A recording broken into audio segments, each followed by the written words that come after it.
everybody around in this region was climbing out of small windows in the roof, at their roofs, sitting on the roofs, on the platform of balconies and looking at the sky, and they couldn't believe it. The sound of these enormous airplanes with the gliders hanging as a tow car behind them, yeah? It was unbelievable for them. They couldn't believe their eyes. The sky was almost darkened by the amount of airplanes. If you see pictures of them today and see that those 1,000 parachutists jump out of the planes. Imagine that sight. That was unbelievable. And they were not liberated at the time. They just looked from the top of their roofs. I said, oh, they landed there. It's so nearby.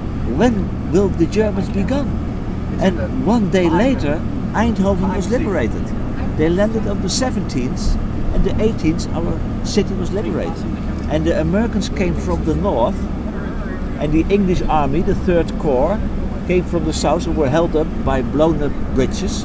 They were held up by just that a truck or a tank. Their motor was blown up or just was hit. So, and then they had to stop because it was a single track road. They had to push the trucks first in the ditches before they could go on because there was no space. Look, give me your photographs. Look at those people. They are just. This is the bridge. Yes. Look at those people. No, it's for us. It's for us. They salute us.